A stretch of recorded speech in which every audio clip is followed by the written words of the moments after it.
converting sales, the beautiful city of Brisbane on the river just there behind me. Let's get into it. 5 Ps. What I'm going to do is walk you through all the considerations you need to be making to convert sales, to make it happen for you, and more importantly, how you I guess maximize your opportunity to help a client to invest in your services in this process. So the 5 Ps: proper planning prevents poor performance. Those are the 5 Ps, because at the end of the day, if you don't have a structure around how you help people to invest in your services, then if you piecemeal it, you're going to find your conversion rates are going to drop dramatically. But as soon as you build a process and a structure around this, you're going to maximize your opportunity to convert very well. By the way, I'm happy to take questions during this presentation, but I'll also take questions at the end of this presentation. If you want me to unmute you, I can unmute you and I can answer these questions as we go through. So the problem, we all know that we're solving a problem. We need to be very clear about the problem we're solving with the offer or the service we provide. We all know that we have a solution and an offer to that problem. That's what people are wanting. Think of where the market's at right now. The market is thinking safe, security. Some people are thinking we need to take advantage of the situation. There are 3 categories of business owners. There are people who are dropping out of the market. There are people who are trying to hang in there, and there are people who are actually trying to take advantage of this opportunity. So think of where your solution, where your message fits the market. The introduction. So we've got the problem, we've got the solution. Now, how do we introduce ourselves? What marketing tactic or activity are we doing? Are we cold outreach? Are we telemarketing? Are we doing a Facebook ad or ad campaign to landing page to appointment funnel? Is that what we're doing? Are we reaching out to our existing familiar list? Are we reaching out to a list that we're nurturing? Are we providing relevant information and training out there? What is the introduction to your process in your service, right? The steps. I'm going to walk you through 11 steps. It seems like a lot of steps, but the reason I wanted to break this down into the steps is that you'll see why if you follow this, that you'll actually convert sales, especially if you're doing 5-figure, 6-figure deals, 5-figure, 6-figure, high 5-figure, high ticket.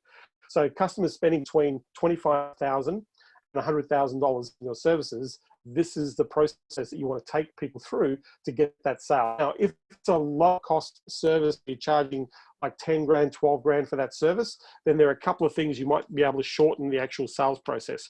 But I wanted to show you the reason why we convert so well is because we follow these steps, right? Because we're asking for people to spend 60,000, 100,000 plus. That doesn't happen on one phone call, right? So I'm going to walk you through the process. I'm going to walk you through the close, right? I'm going to talk about objections, all that sort of stuff, right? So this is the process. The way I like to build a sales process is to go from where the client has signed up already and we're at the induction. So to me, the beginning of the relationship is when they become a paying customer.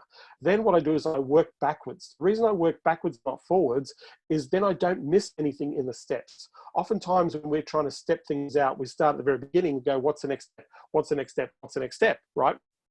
The problem is that when we do that, we find ourselves missing important pieces in the step. So if you've made a sale, think about the last sale that you made and break down exactly from when they paid you money, what happened before that, and then what happened before that, and then what happened before that, what objections, what questions, what did you do, what did you do before that? So you work backwards. You're actually stepping back through the sale right up to the point of when you initially engaged or connected with this person, where they came from. So that will give you an indication of what it takes for you to make a sale right now. That gives you a structure of a sales process. So instead of going back to front, I'm actually going to go forward to front. But if I was developing the sales process, I always start with the end, and then I work back and back and back until I get to the beginning. That will show you a much more defined sales process. So what I'm about to share with you is exactly what happened when we went from back to front, but I'm just showing it to you from front to back. All right, so let's go into this. So outreach or inbound, right? We go out direct, or we're asking the client to advertise. How do we get the customer? Are we emailing, cold calling, doing Facebook ads to an appointment funnel, strategic alliance relationships, webinars? What are we doing? What's the strategy, right? Where do they come from, okay? Then the offer for a quick call. How do we get them into a quick call? What is the conversion offer? Hey, if you like this idea, if you like this training, if you like this thing to apply to you, or like to see how this can apply to your business, let's hop on a quick call. So the call is, let's see if they are a fit. right? If you are right for us to work with each other, then we can take the next step. Each part of the process is the next logical step that we're going through, right? So qualified and invited to a strategy session. So they've qualified, they say, yep, we want to do this, we're interested, we can afford to do this, we're ready to do this now, we want to take advantage of your offer of doing a plan. So we're going to invite them to a strategy session, right? Now, in this call, sometimes you can do some quick discovery in this call. You might have some very specific questions that you need answers to, and you can sit there and say, look, if you can give me 5 minutes or 10 minutes, I can ask a few questions. Then I'm going to be able to make this presentation more relevant to you, to where you're at, to what you're trying to achieve. So it's okay if we go through the questions, and then you can ask the questions there. Or what I prefer to do, especially if it's a high ticket, I want to get to know them a little bit better, I will set up a discovery call. We need to do discovery before we do our presentations. So the next is discovery. In Consulting Champions, we have 86 questions that we ask clients in discovery. 86 questions, sometimes up to 100 questions. Now, I would never ask anybody 86 questions. What I would do is ask about 40 of those 86 questions that are relevant to that business. So in our Consulting Champions, although we have 86 to 100 questions we can ask, we're not going to ask those questions. If I have to ask 86 questions or 100 questions, then you are paying for that discovery. You are paying for the session, right? Generally, we would charge between $5,000 and $10,000 to do that discovery, right? But in this case, if we're not going to get a paid discovery, we're going to actually do the discovery to give us the information we need to be able to help the client with our solution. Then I'm going to go through at least 40 or 50 questions. So in Consulting Champions, we have a couple of different blueprints that people follow to maximize the idea of getting to understand the client very much. This is a rapport building exercise. This is a get to know you exercise, right? Discovery. So once I've got all the questions, then we have an indoctrination. Nobody does this. But smart people who run our agencies, my clients or the Consulting Champions I work with, they have an indoctrination piece. The indoctrination piece is an email that says, hey, this is our methodology. This is who we are. Here's some frequently asked questions. Here's some case studies. Here's some people we've helped with the ideas that we're going to be sharing with you. This is what we're all about. So we have to let the client know who we are and what our capabilities are, right? So we've got to give them that time, that understanding. This is a rapport building exercise. Every single client goes through a level of indoctrination. So I've done my discovery, going to do an email. Thanks for that, really appreciate it. By the way, there's a little bit of our method, there's a little bit of our model, or here's a page, you can see what we do, right? So we need to indoctrinate, right? And build that trust that we are capable, we're professionals, right? So we have indoctrination, right? Number 6, pre-confirmation. This one little thing will dramatically improve your conversions in the sale. All the pre-confirmation is prior to the presentation that you sit there and you go, hey, super excited about a presentation, put together your plan based on the things that you've answered in the questions. We've got your objective, we've got the outcome or the resolve as to why that's important. We've got what's stopping you, the roadblocks. We're going to provide you a solution. But please remind me to let you know how we can do one tweak. We can probably double your conversions or add 30% more revenue. Just remind me or remember to share that with you in our call, right? So we're creating a little bit of anticipation in a pre-confirmation of, hey, see you tomorrow, right? Remind me of this thing. So we've got a pre-confirmation, okay? Now, I want to explain why this is really important. And this is a sales process that we go through to close, anywhere between 60 and 100,000 plus deals, right? I went through a process, so my conversion rate when I'm sitting down talking to a client probably sits anywhere between 60 and 80%. 60, if I get all the pieces right, about 60 and 80%, my conversion rate is up there. My team from the cold market, our goal is to get them to 1 in 3, 30% conversion rate, right? Our goal. So, so in this process, what I did was I thought, hey, I could speed up the process and not do the pre-confirmation, right? Not do the little call or the little message to say, hey, thank you, by the way, blah, blah, blah, I found something, let me know or remind me tomorrow. And I stopped doing it. And one little piece, and I couldn't figure this out, my conversion rate went from like 60 to 80% down to 30%. Like my conversion rate just dropped dramatically. And I was trying to think, what have I done differently? What did I change in my presentation? What did I do in the focus? And this was the thing. It was the pre-confirmation little step of, hey, now what I do in a pre-confirmation is do a little video. Hey, thanks for doing this. Really appreciate. Love the questions. Love the answers to the questions. We've put the plan together. By the way, just remind me tomorrow, because I looked at some of the numbers and I know with a small tweak that we can probably add 20 or 30% more revenue, which is a couple $100,000. Please remind me to let you know what that is tomorrow, right? So I'm giving the anticipation before the actual call, right? So next step, presentation, right? You've got a deck. You have to have a presentation ready. You're walking through a sales process to help people with what they do. You're walking them through the outcome in what you're doing, right? So you get your presentation pre-done. 85% of your presentation should already be ready, because you're offering the same offer to everyone. It's a service you're offering. It's a problem you're solving. It's the same offer. You don't change the offer, right? Remember, we're going to the market with one idea, right? But you want to have, you want to offer your solution. So we've got the presentation, walk through demonstration. Then we're going to offer the solution, right? Then we're going to sign the agreement. At the end of this, you like the idea. Let's show you how we work together. We're going to get you to sign the agreement. You can actually, in fact, you can do this on the spot. We do this on the spot in the call. Here is our agreement. Here's how you work with us. Here's how we work with you. Here are our rules. Sign here. I'll sign here. We work together, right? Sign agreement on the spot. You want to improve conversions? Have this ready, but I'll talk a little bit further about this. Then we're going to collect payment. We should be able to collect payment on the spot. Technology allows us right now where we can invoice the client at the push of a button. I would have an invoice ready to go. No waiting to send an invoice and waiting for the client to pay the invoice. No, let's get it paid now. I'm here right now. Great. You've got the credit card handy? Great. Let's take the initial installment. This is a subscription payment. When we pay, I can do this on the screen with you together. Great. Boom, hit the button, and they've automatically got an invoice straight away, and it's paid, right? You can take payment on the spot. If you offer them to pay on the spot, they can pay on the spot. If you don't offer them to pay on the spot, they can't pay you on the spot. How cool is that, right? Pretty simple solution. So you can get people to collect payment on the spot. Number 10, and the last part of the presentation is the new client induction. So the beginning of the relationship with your customer is when they start working with you.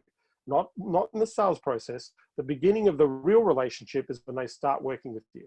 So if I break down our sales process, I go, great, we've got a new client induction. Before that, we collected payment. Before that, they signed an agreement. Before that, we offered a solution. Before that, we set up the presentation. Before that, we did the pre-consultation combination. Before that, we did the indoctrination piece. Before that, we did discovery. Before that, we did the qualified and invited to a strategy session. Before that, we offered the quick call to actually qualify the person. And before that, they came to us in our outreach or in our inbound strategy. This is a step-by-step sales process, a professional sales process that everybody should go through if you want to close high-five six-figure deals, all right? Because you're asking a person to make a big commitment. They need some information. They need some supporting information to trust you to actually close the deal, right? So any questions up to this point? Happy to take any questions if you've got any questions. 30 questions. Any questions? James, good to see you here. Trent, good to see you here. Chris, annualize. I don't understand what annualize means.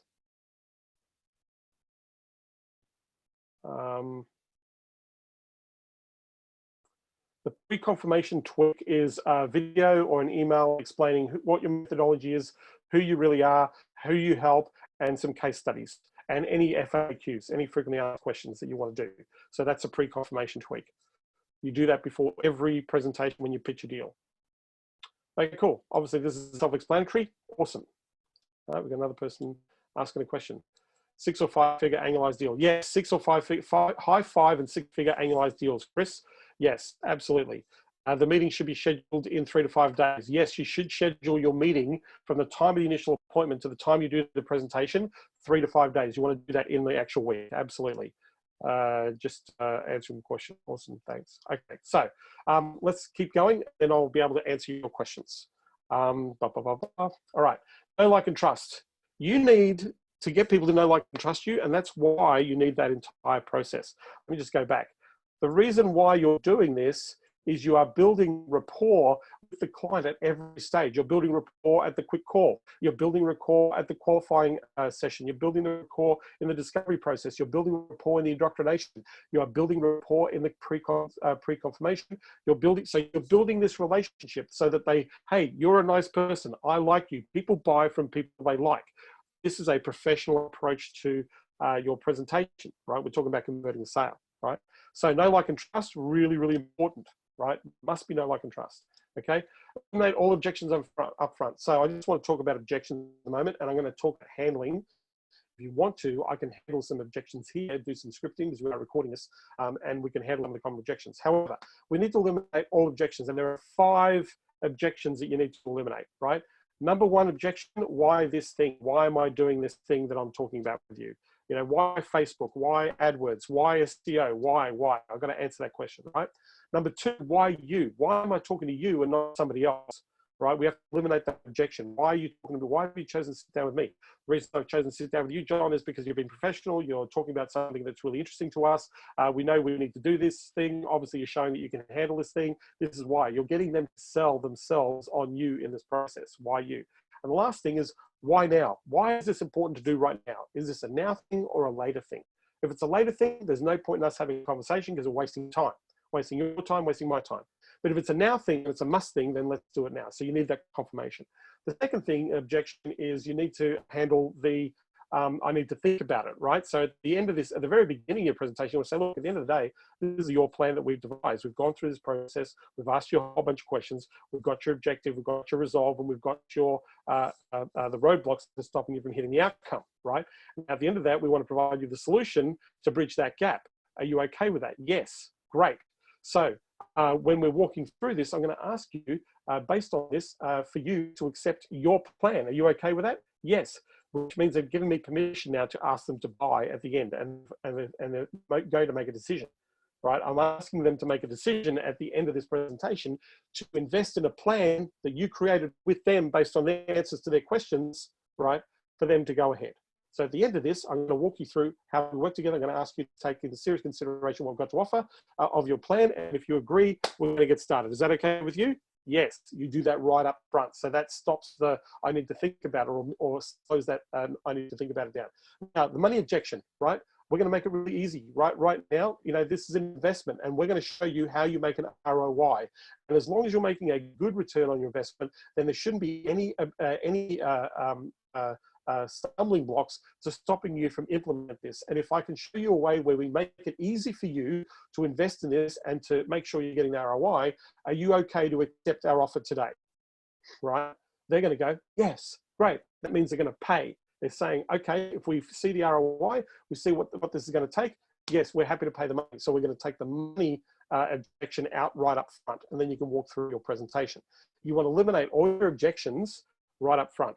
So the two big ones I need to think about, or actually there's four. There's four big ones, right? Two are easy to eliminate, but these two are the common ones. Too expensive, right? Sticker shock, the money, that's one objection. Number two, I need to think about it. That means you haven't answered all their questions and they're trying to weigh up the solution. So you haven't been very specific, so I need to think about it. You need to figure out what it is I need to think about it. Number three, time. Have I got the time to do this? Can we do this? Can we, you know, what resources do we need to put in place to actually manage this? So time becomes an objection for some people. And the last one is partner. I need to speak to my partner. Now, the speak to my partner objection is really easy to solve. We don't do presentations. The only time we ever do a presentation, we walk people through, is anybody that is involved in the strategic decision-making of how this business is going to run, is involved in actually agreeing of whether or not to go ahead with a project, needs to be there. So do you have a spouse, a partner, a business partner, associate that needs to be in this room that is critical to the decision-making of what direction your company takes? Right, that will, if there's somebody involved, then you need to establish a relationship with that person and go back and let them know what's going to happen, and also ask questions of them so that they might have a different slant of what the person in the room that you're talking to. That way you are talking to all decision makers right up front. We do not do a presentation if all stakeholders are not present. We walk away from the presentation. Hey, I know this is you. I know this is time you've allocated to this, but this is also our time. For us to move forward, we need everybody to be present. So we can set another time to do that. Otherwise, you know, there's no point in having this conversation. There's no point in talking to somebody who isn't qualified to buy this presentation. So that's going to dramatically improve your conversion rate if you have all the stakeholders in the room. And one of the reasons why you want all the stakeholders in the room is that you give all the stakeholders the opportunity to ask questions and have those questions answered in the room. That's why you do this, right? That way you can eliminate any bullshit of, okay, I've got to go speak to the boss, or I've got to go speak to my partner, or I've got to go speak to my wife or my spouse or husband. I've got to go speak, you know, that eliminates that entire process. That will dramatically improve your conversions. All objections right up front. This is their plan, not your plan. So what I mean by, if you want people to buy what you have to offer, you need to make it theirs first. And in our world, we're offering a solution to an idea that they want to see solve as a problem. So it's their problem, not your problem, right? But if it's their problem, then they've got an objective. There's a gap that they need to bridge. to actually accept that objective. And you are the opportunity to close that gap. You're the opportunity, right? So if it's their plan, at the end of the day, their objective, we want 30 more new customers, or we want to add 30% more revenue to our business, right? That means that we need 2 extra jobs per week, 8 jobs per month for us to hit that outcome. Great. So let us bridge the gap between where you are now to where you want to be. And this is your plan. It's very hard for a customer, a prospect, to say no to their own plan. Because if they say no, they're saying no to the very thing they said they wanted to do. That's the positioning. That's the psychology that you're trying to put into place. There's no point in you walking up to somebody and saying, we offer Facebook ad service, generate leads, right? If they're not interested in, you know, those leads, what those leads are worth, right? And they're not interested in managing those opportunities, right? If they don't value that, they're not going to buy this, right? But it has to be their plan, not your plan. It is their plan, not your plan. Okay. Next, give a yes or yes, yes or a yes option. What do we mean by yes or yes option? So option number 1, this is the poverty pack or the simple package. You know, the least that you want to walk away with is this one here. Option number 2 is the one that everybody invests in. All our clients that we work with take this because there's a bigger value proposition. There's more benefits to doing this. It's all here, all laid out for you. That is option number 2, right? So based on the 2 options that we've got in front of you, Mr. Prospect or Ms. Prospect, which of these 2 do you believe best suit you right now for where you're at? And they'll go, oh, we want the one that everybody takes. Upsell, option number 2. Or you can do decoy pricing, option number 1, option number 2, and option number 3. Option number 1, basic package. Option number 2, value pack that everybody buys. Option number 3, the very, very expensive package that nobody buys, right? So then they're looking at the 3 options and going, you know what, I don't want the basic one, I want the one in the middle. So you're using decoy pricing as part of your strategy. Give people a yes or a yes option, because if you only give them 1 option and 1 price, they can say yes or no. Right? So great, based on what we do, you want to do this, yes or no, right? You don't want a yes or no, you want a yes or a yes option. And this will help you close your deals much better, right? So ask to get started. So many people that I know, now all the champions, they ask for the deal. They ask for the deal between 7 and 12 times in a presentation. They ask for the deal 7 to 12 times. Most people don't even ask once, right? Most people are too chicken shit to ask a customer to make a decision to buy once. Or if they do ask once and that's it, that's where they stop. 7 to 12 times. You'll have to ask a customer, ask a person 7 to 12 times to make a purchasing decision. So here's what that looks like, right? Here's what that looks like. So we're going through the presentation, we're going through demonstration, right? We've just gone through, these are your objectives. We've eliminated those objectives. At the end of this, you said that you would agree that you would make a decision. That's cool. Great. Let me show you how we solve that problem, right? Based on what you said, this is your outcome. You said this is why it's important to you. You said this is what's holding you back. Here's how we solve what holds you back. Here's the system we use to actually get that outcome. And here's the process we do. Are you okay with that? Are you good with what we've shared? You understand how that works? Right now, you don't have this system, but now if we put this system in place, it's going to make a difference. Do you agree? Yes? Yes, great. So where do you think you go to from here? And they're going to go, okay, so how do we work together? Great, let me walk you through how we work together. So this is what we're going to do. We don't go do the research, we set up the campaign, we do the message, we do all the setup, and we have all that process in place. And this is how we make sure we monitor, deliver the service to you, make sure that we keep up to date so that we're hitting your objectives and your targets, and how we serve you. Are you cool with that? That sounds great. Great. Where do you think we should go to from here? Well, how much is it going to cost us? Great. Let me walk you through the investment. Now, one of the things we said at the very beginning is we want to make this easy for you. So we want to show you or demonstrate the ROI. At the end of the day, based on the strategy, based on what we shared with you, you can see that 1 or 2 clients are going to kind of pay for this thing.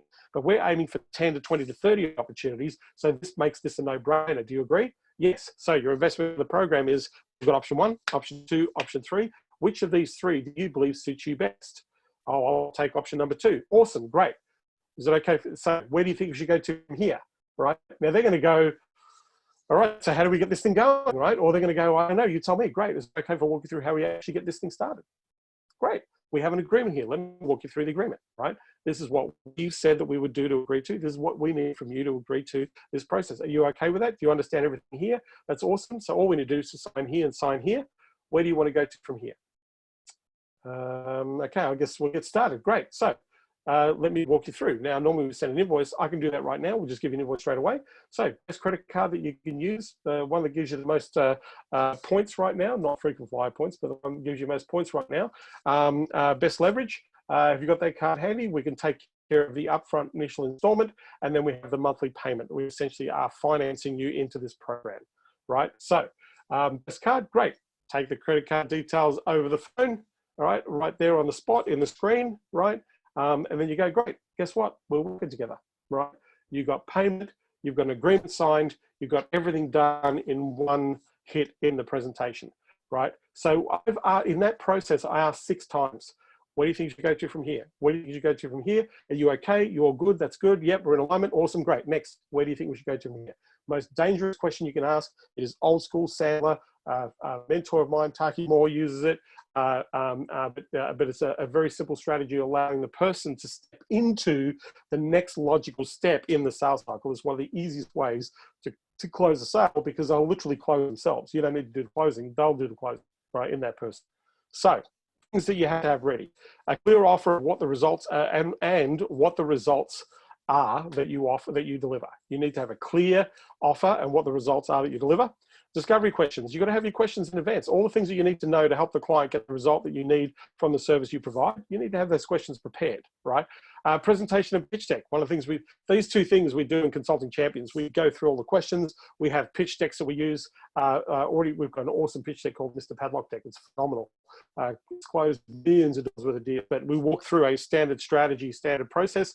85% of the presentation is already set up. It doesn't matter what you're doing: Facebook, AdWords, omni retargeting, SEO, whatever you're doing, it's already, that part is already done. The only piece is the objective, what the result is, what the numbers are. So the client stuff is the bit you do at the front. 2 to 3 offers, option 1, option 2, or option 3, right? An agreement, a pre-prepared agreement that you have for people to sign. If you are not using an agreement, then you are opening yourself up to the risk of being sued by your customers if you screw up, right? You need to have an agreement. If you don't have an agreement, you open yourself up to problems. You open yourself up to chargebacks. You open yourself up to issues of protection, risk, right? If you don't have an agreement, you must have an agreement between you and the client. If you don't have a signed agreement, you're not in business, right? You also must have errors and omissions insurance in the United States, indemnity insurance in the United Kingdom or Australia. In Europe, you will have protections or corporate protections. You must have insurances, right? And like, I'm covered for up to $5 million if somebody wants to take me to task, right, for errors and omissions insurance. It's not very expensive, but if you're in business, every single person needs to have errors and omissions insurance. You must take it. It's not something that I would hold lightly, because the last thing you want to do, so I'll give you an example. When Google back in early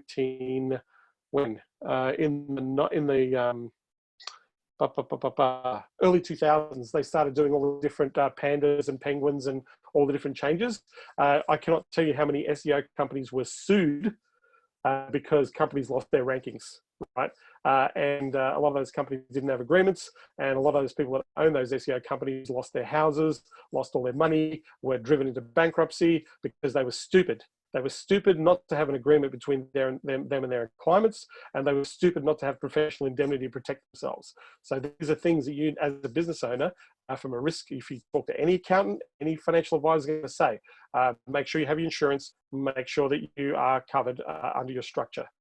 Make sure you have an agreement, because an agreement is something that you can work towards as a document. You're telling the client this is what they're responsible for. You're telling the client what your list of inclusions and responsibilities are. You must have a signed agreement. So there you go. That's the whole thing. Now I'm going to ask questions, or answer questions and ask questions. So there's a whole bunch of people pinging like crazy now because you want me to. Michael, I can vouch for the Mr. Padlock Deck. It does work. Used it, closed it. EO insurance is cheap. Get it? Yes. Do they electronically sign a deal? Yes. Right now, Chris, you can electronically sign a deal. There's PandaDoc, there's DocuSign, there's Proposify is a great tool to sign deals online. You can even take the payment on the screen, ready to go. There's things like PayFunnel, Stripe, all those sorts of things you can do. PayPal, you can do it all up front, right on the spot with people. So you don't have to wait and send invoices and wait for people to pay them and send an agreement and wait for people to sign the agreement. You can put it right there in front of them in one place. Easy peasy, fine Japanese. Scott says, I got the padlock there from Consulting Rocket, just tweaking it to my offer. Yep, awesome. That's one of the best decks around, Scott. One of the best decks around. I've got many other decks, but that's a good one. That's a good one. I've got a few. In fact, I've got a deck that does $500,000 deals as well, which is a really cool one as well. So, any other questions? Any questions about closing? Any questions you want me to answer here with you? Takeaways. What are some of the things perhaps you have taken away? I'd love for you to get feedback on what we've just shared. What are some of the takeaways?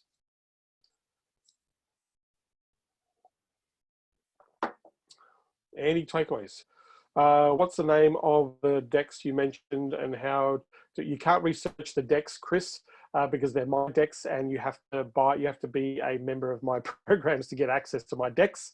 You can, if you Google pitch decks in LinkedIn, there's heaps of people who put pitch decks together. So there's plenty of pitch decks out there, just not my pitch deck. The objection solving before the presentation. That's a good takeaway. Yeah, solve the objections before you get there. That means it eliminates the problems. It's really easy to do that right up front, because then it doesn't become an issue at the end. There's none of this expectation or air that you're waiting for the end. The reverse engineer your sales processes. Everything is aligned and congruent. Yes, reverse engineer. So what I want you to do, all those here who have made a sale, right? What you want to do is sit down, think about how you made that sale, right? Think about from the time you collected the payment, and then what happened just before that, and then what happened before that, what happened, just work your way backwards, and that will give you a full blueprint of how you made that sale. Then what you want to do is how can you improve, right? Or how do you replicate exactly what you did? Because now you've got a format to follow. And then how do you improve that? How do we actually improve the conversion? It's a really simple way to do this. I went through another video of yours and transcribed the appointment setting script of yours. Thank you, congratulations. Lots of those. Take away the 3 packages. Is this only for high ticket sales? No, you can do low ticket sales, Chris. You can do low ticket sales and offer 3 packages, like basic package, middle package, upfront package. I mean, people do that for price points at $10, $39 a month, $100 a month. Enterprise, right? Software companies do it all the time. They'll highlight the best value package, and that's the one that everybody buys. So they try and stack the value in the higher price package to upsell you. So yes. Any questions? Any questions that we have here? Any questions? So Trent, obviously your questions are reserved for champions, but for the purpose of implementing this and getting started, can you recommend a good book or blog? Jeb Blount's Fanatical Prospecting is probably one of the best. Lee Goff's book on questions. The questions that I want to know is, so certain things that I want to know. So just to give you perspective, Trent, I want to know, first of all, how the business came about. Like I said, to say, how did you get into this business, right? And I'll talk about things like, what do you like about this business? What do you hate about this business, right? I want to know a little bit more about the business in itself. Then I want to understand, well, how do you get clients right now? What's the sales cycle of a customer? I want to ask those sorts of questions. What's the buying motivators that they know the clients? How much does it cost for them to acquire a customer? What sort of advertising are they doing right now? What sort of marketing are they doing to acquire? If they get referrals, where do they get referrals from? What is an average client worth to them? How long does a client stay? In their opinion, what's the most important thing that clients need to understand to buy their product or service? In their opinion, how long is the sales cycle from the time you inquire to the time they buy? All those things, I want to know those questions. These are standard business questions to understand. So I want to know, 1, how we acquire customers. Number 2, I want to know the average sale and what some of the numbers are, conversion rates. Number 3, do you look after your customers? Do you communicate with them? Do you nurture them? Do you, how do you keep those customers buying? Or how do you get those customers to refer new customers? If I can understand the breadth of that, then I can go into, okay, based on where you're at right now, so I am recording this, you can go back and listen to this. Based on where you're at right now, if I was to say to you how much you want to impact on your business this year, and it was a must, what percentage of growth would you like to see in the business? And most people say 30% or 50%, or they'll say double it. So if somebody says to me, I want to double my business, my first question is, can you handle it? Right? What do you have to do to be able to handle double the business?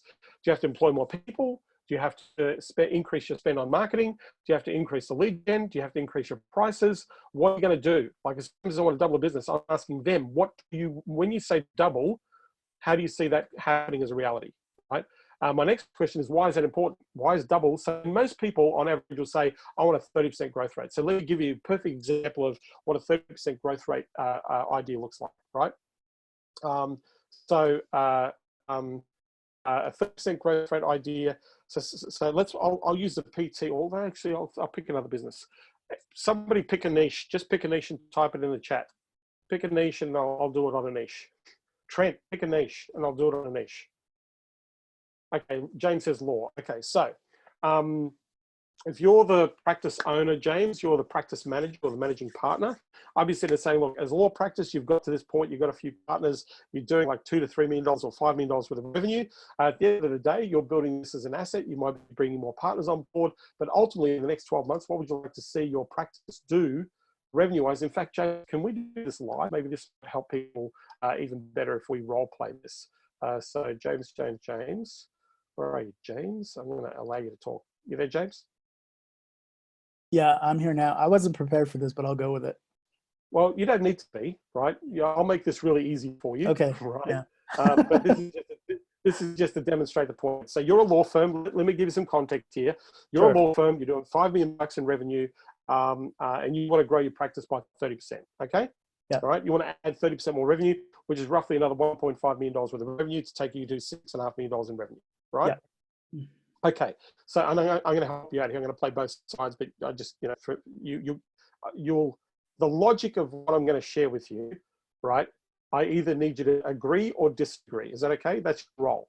You either agree or you're going to disagree. Now, if you find that the logic isn't right, then you're going to disagree, and then I have to change the question. Does that make sense? Yes. Right. Okay. So based on what you've told me, James, you're doing $5 million right now. You said you want a 30% increase in revenue in your practice. Is that correct? Yes. Awesome. Okay. So essentially that means that adding another $1.5 million worth of client billings to where you're at right now. So let me ask you, if we were to divide that up, that's roughly about $110,000 per month. Yes, in extra fees. Yeah. All right. So essentially right now, based on your average client being worth 20 grand, right? That means we need roughly 6 clients per month. Yeah. Yes. 6 clients per month. So essentially one and a bit client per week is what we're going to bring to the practice to hit that outcome. Over and above what you're doing right now. So right now to hit that outcome of let's say 120,000. So to hit that outcome of $120,000, right? We've got to bring in 5 new clients over and above what you're already doing to add that $1.5 million. Do you agree? Yes. Awesome. Okay. So if we were to devise a strategy right now, before I go to do that, I want to get super clear. We're going to add 1.5 million to practice. My question to you, James, is why is that important to you? Why is it a must for you to generate that income? Because you've never done that before. You've never added 30% revenue in 1 year before, based on our conversation. But all of a sudden, this is what you want to do, right? Maybe this is something you've tried to go for and weren't able to achieve. Maybe this is something you want to, it's important for you for reasons within the practice. What are you going to do with that 1.5 million, James?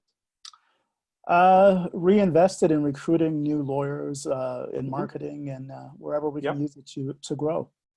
What about buying some jet skis and a brand new Mercedes-Benz and going on a luxury holiday as well? Any of that included?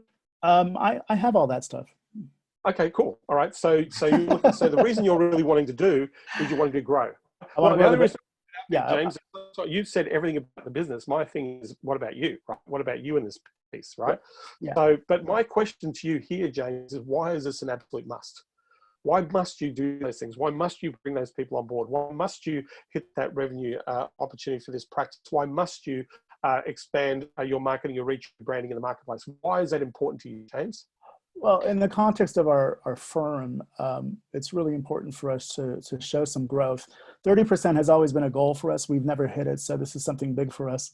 But when we're looking for certain lawyers to bring or recruit into our firm, we want to show them that success as well.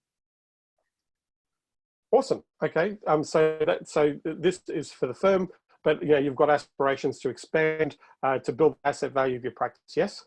Yes. And that's why it's a must. That's right. All right. So right now we don't have that 1.5 million. We don't have those extra clients a week. What are some of the bottlenecks right now that are stopping you to achieve that outcome? What do you think is going to hold you back here? Let's get clear about those. It's a good question. So from a marketing point of view, I would say that up until now, we haven't been successful with the people that we've hired to do that kind of stuff.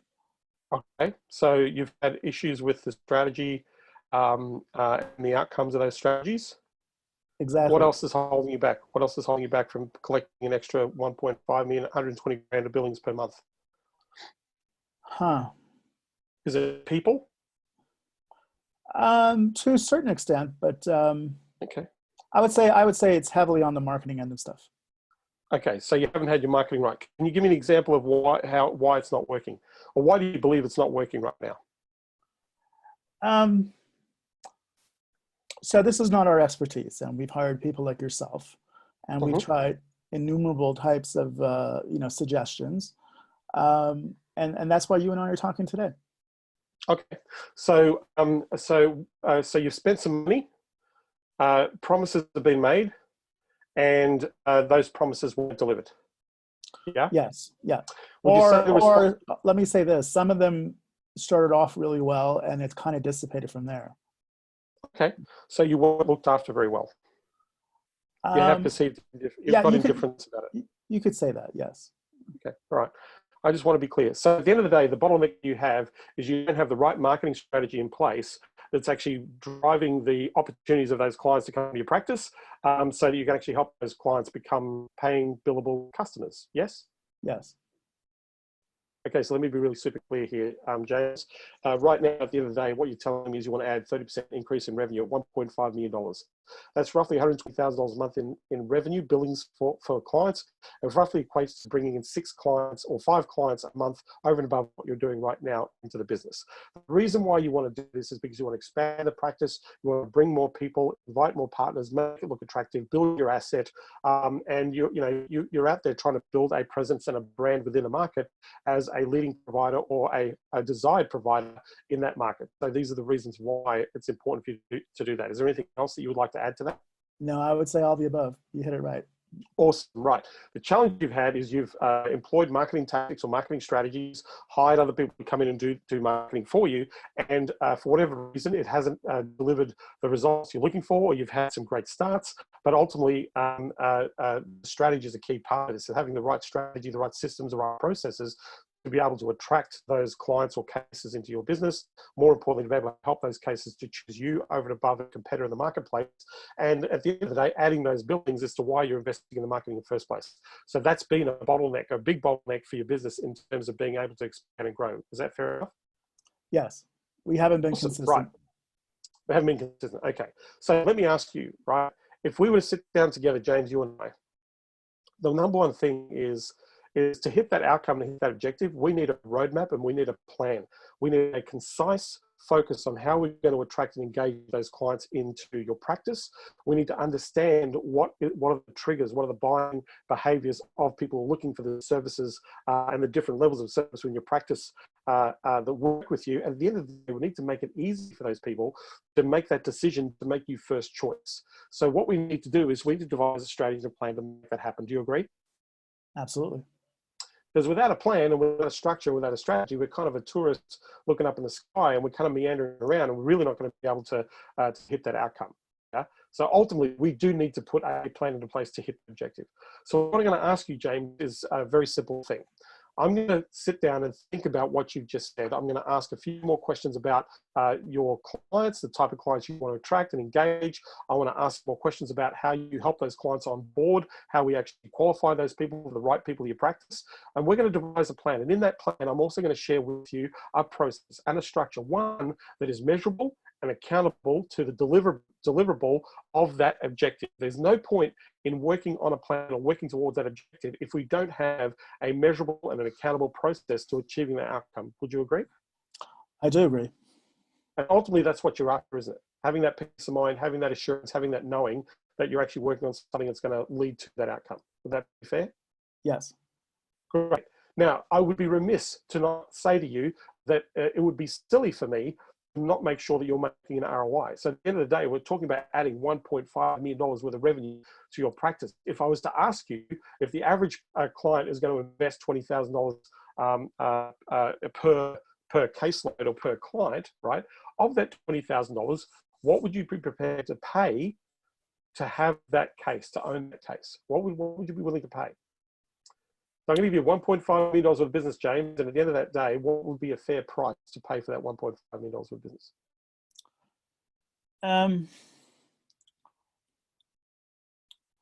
Well, if we're looking at it at 20% per, I'd be more than happy to pay 10%, 15% of that per client. So you're willing to pay $150,000 to $180,000, $190,000 to acquire $1 million worth of clients.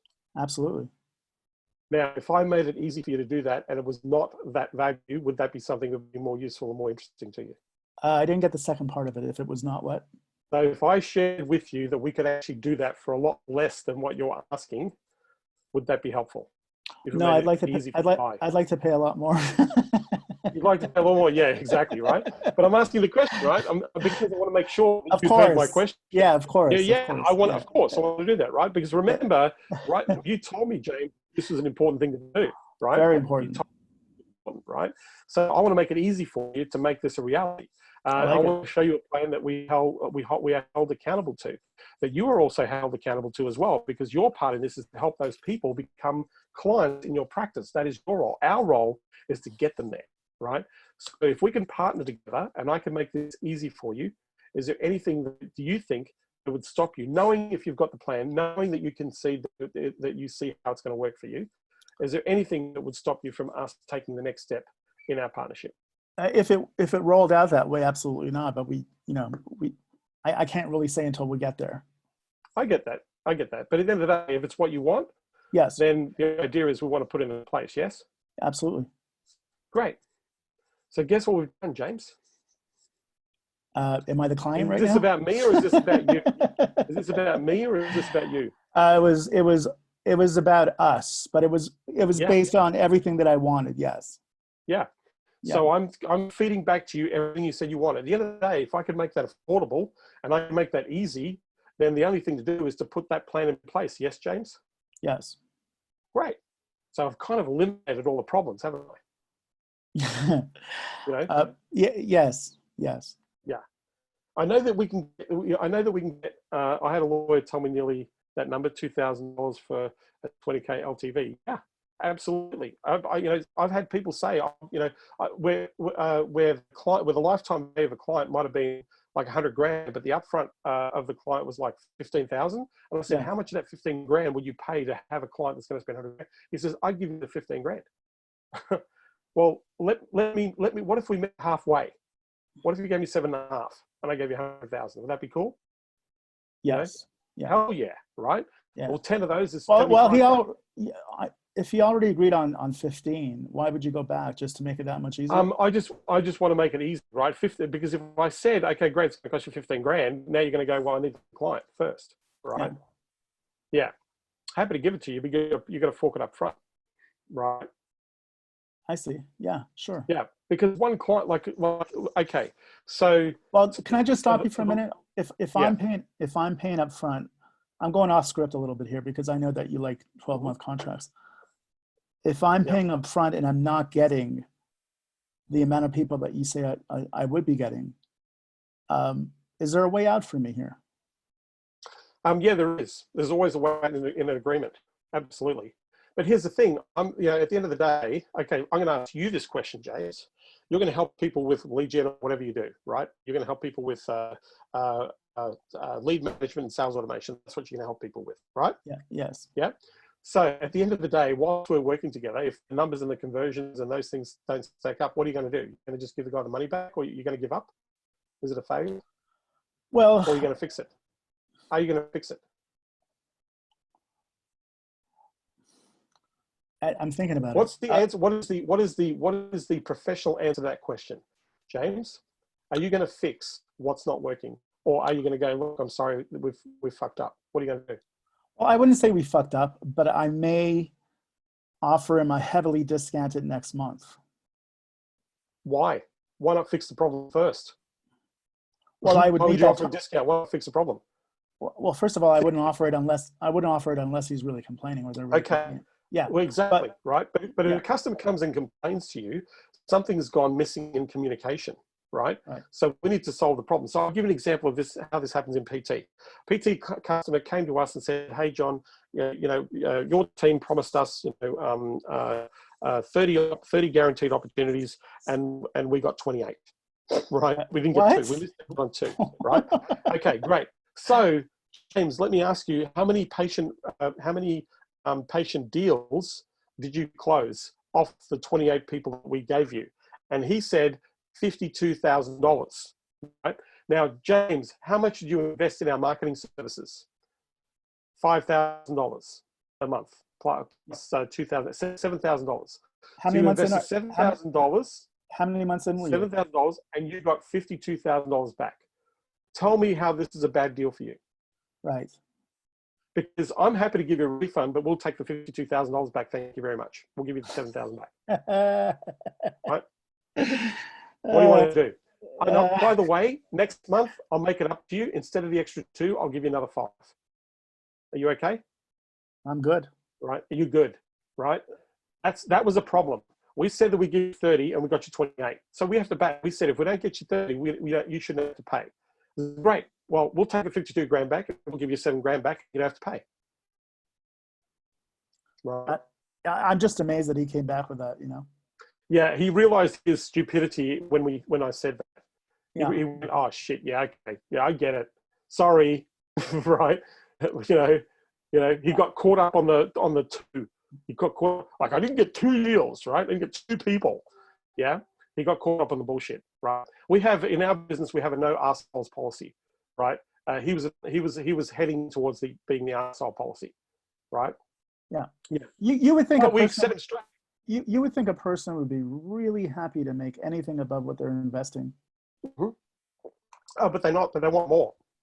They want it cheaper and they want more. It doesn't So work. is that why when you and I were talking and I think we agreed on 15,000 or something, and then you went back to 7.5. Is that why you did that? Yeah. Okay. I just want to make it easy for you. I'm thinking. I mean, I could go the 15, right? But I just want to. I'm thinking my offer, thinking what my price points are, thinking what we need to get the job, thinking my profitability. Yeah, I could have gone 10, right? I could have done whatever. But I want to make it easy for the customer to buy. I know what my price point is. I know what my offer is. As long as my offer is below where they're thinking that they've got to pay, then to them it's like, oh shit, well, it's only half the cost, right? Now, if you were consistent and you were hitting all the numbers, would you try to get more money out of me? Like, I'll take a profit share. I'll take a profit share. Yeah. You wouldn't keep it where it was at? I would take a profit share.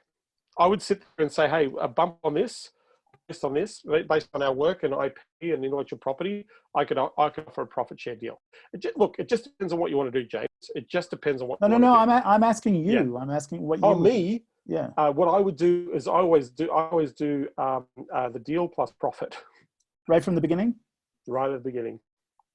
Okay. That's me. That's if you're saying you, John, right? If I was doing the deal, yeah, I'd take if I'm using my IP and my structure and my strategy, we will be taking a percentage of the deal as well as the IP. It makes sense. If the guy's if the guy's going to make $1.5 million or $1 million or what have you, it makes sense. Absolutely. So, man, thanks for role playing with me, but you see how it works? Yeah, I like it. I wasn't prepared, so I might have said some dumb stuff. I don't know. No. You were perfect, but I'm just saying, as I said, at the end of the day, you're asking all these other questions that can come into play, like, well, what about this and what about that? So these are all things to consider. Yeah. Another thing that you were doing consistently is making me say yes. Is that important for you? It's not about the truth. It's not about consistently making you say yes, but I do need you to hear a yes in your head, right? Because it's very hard to go and say no if you keep saying yes to something.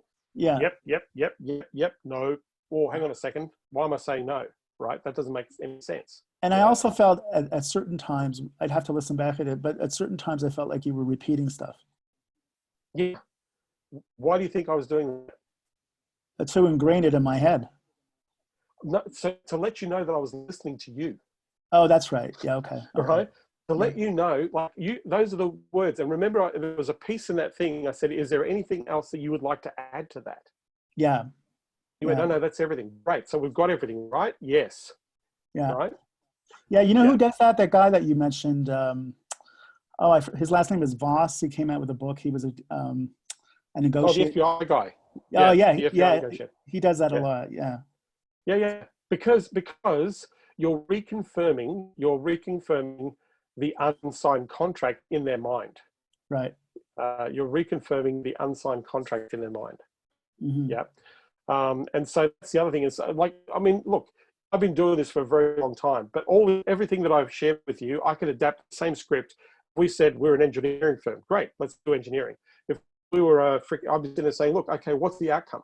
Why is that important? At the end of the day, why is this a must? Like I'm only interested if it's a must. If it's not a must, then we need to change the objective, right? Like a must is this has to happen in our business. I want this to happen. It must happen because of these reasons. Is this an internal thought, or would you actually say that to the client? I say that to the client. Wow. I say, listen, I need to know why it's important to you. There's no point in doing anything if it's not important. There's no point in having a discussion if the thing that we're talking about isn't relevant or important to you. Because my goal is to help you bridge the gap from where you are to where you want to be. My goal is to help you achieve the outcome that you want to have. My goal is to partner with you to get you there, because right now you don't have a pathway or a plan or a focus to make that a reality. And if I can present that to you, then that becomes real. Yes? Yeah. Because if we don't do this plan, James, that you said you want the 1.5 million and you want to expand your practice, and you do that, and right, we're sitting here today, if we don't do that, or in 12 months' time, you sit there, you make your 1.5 million, what are you going to feel like? How's that going to feel? If I don't hit the well, to be honest with you, if I don't hit the 1.5 and I'm a bit lower, I'm still a happy camper. It depends. Yeah. You know? Okay. So then we need to drop the must, right? Yeah. Oh, I see. Okay. Like okay. If you don't hit that outcome that you're saying that is important to you, right? If you say to me as a person, if we had a verbal agreement and you said, John, by this time next year, I'm going to do this. And then you come back to me and you are below that figure. How are you going to feel? What conversation are you going to have with yourself, James? I think many times people go the other way. They actually ask for more than they really need. Would you agree with that? Yeah, that's why I'm asking why that's really important. I want to be very clear that that's the thing. Otherwise, we need to make an adjustment, right? Well, if it's not 1.5 million, then it's 1 million. No, I want the 1.5. That's $500,000. Okay, well, let's make that really important, right? Give me all the reasons why that's important. Boom, boom, boom, boom, boom. All I'm going to do is write down all your reasons. So you're telling me the reason it's important is because of this and this, this and this and this. Anything else, right? I think what I'm saying is that if we started a conversation, I said I wanted to make 2 million, but really, realistically, I would have been happy with 1.5. How could you even measure that? As you're talking. So then I would ask you the question: is 2 million the number, or is there another number? Is it absolutely a must to hit 2 million, or is there another number? And you might. Well, I think if I was bullshitting and I started with that number, I would run with that number until the end. Yeah, I'm asking for why it's a must. Yeah. So I need to know. For all the same reasons. I'm actually testing you is what I'm doing. Yeah. So I'm going to ask you to be really clear, because at the end of the day, you're telling me that's what you want. This is why you want it, and this is what's stopping you from getting it. Yeah. So you're telling me, do you want to get it, or are we pissing around here? Well, here's the end game. Here's the end game. I don't think anybody at that level would not want to do the deal. I think what I would be doing at that point is to see at the very end if I can still get that 2 million at the price that I want to pay out for, right? So So at the end, if I can't afford it, then I would come down with you. In other words, maybe you would surprise me with a price for the 2 million that would have been for the 1.5 million in my head. Well, now we're talking semantics in a conversation that's never happened before, right? Okay. So I can't place ideas on wishes or maybes or possibilities. I know what I want to. I know before I come to you. I know what my offer is. Remember, I know what I'm offering to you. I'm not going to be moving my pricing around because I can see an opportunity where you're willing to pay more, right?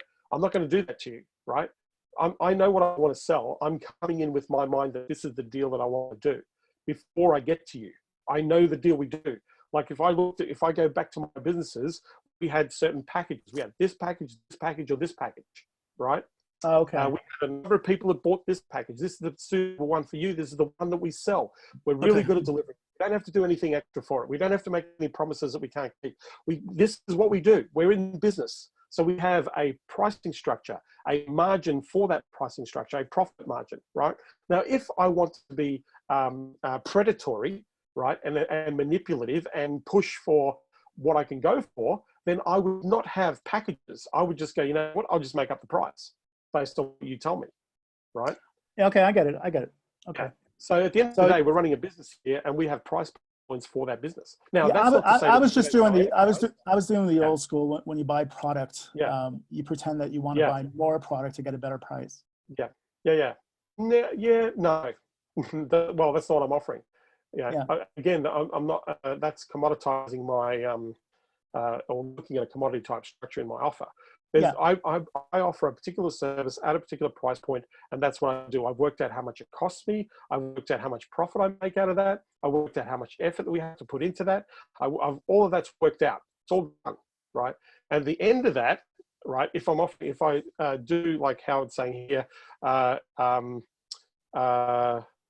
nobody ever feels, because the packages are in alignment with the objective, Howard. So nobody feels like they're being there's a mistrust on that. So Howard's asking, do the prospects ever feel mistrust when you present an already laid out package, which is implied that it was a customer solution? I don't imply it as a customer solution. I imply that based on what you told us, this is what you want to do, and here's the program that gets you there. I already know that before going in, right? If they need to increase their ad spend, I'm going to say, well, it's not going to cost you $2,000 a month. It's going to cost you $20,000 a month on ad spend. Our management fee is this fee. Your ad spend is going to be changed to reflect that outcome. So hopefully that answers your question, Howard. At the end of the day, this is you know what you want to deliver. You know your service and your product of what you want to put as an outcome to your client, and you sell it, right? You sell it the best way you can to fit that alignment. I'm just demonstrating a simple way to get somebody to go, yep, that's exactly what I want. Now, if you've got a package that'll serve my problem, then yeah, it makes sense to buy the package. Yeah. Because I want to incentivize it, I want to value stack it, I want to build that value proposition so you understand how much work, effort, and energy goes into doing this. This is where Facebookers make mistakes, because they don't tell their clients all the shit they have to go through to get an ad working. They do it for free, which is dumb. We do $8,000 for the setup of a Facebook ad campaign, right? $8,000. For what type of companies? How much are they making? We're talking $1.5, $2 million. Small businesses. And that's part of what I think you call the system, right? Yes, that is a system. That you lease out? Yes. Okay, I get it. At $6,000 a month. Okay. I thought it was $3,000. I thought it was 8 up front and three. Well, depends on the client. That was 4 years ago. Today it's $8,000 up front and up to $6,000 or more per month. Price testing. Okay. Yeah. So with that, I want to thank you all for being here. If you've got a question, I'll take a last minute question. Otherwise, I'm going to say, I'm going to get this recording up as quickly as possible. If you go to consultingunleashed.com/go, if you haven't been there already, get into our YouTube channel, get into our Facebook group. This is where we're providing this material. James, thank you for participating and sharing. I really appreciate that. Yeah. Look forward to seeing you same time, same bat channel tomorrow. I'm going to talk about a whole bunch of other ideas, maybe get into some of the things we talked about today about discovery and those sorts of things. So with that, I want to thank you all, and I look forward to, this is the $1 million episode. Thanks, Michael. I look forward to seeing you same time, same bat channel, 8 a.m. Australian Eastern Standard, 3 p.m. Pacific Standard Time. If you want me to help you, give you strategy, answer questions, then I look forward to seeing you there. Take care, everybody.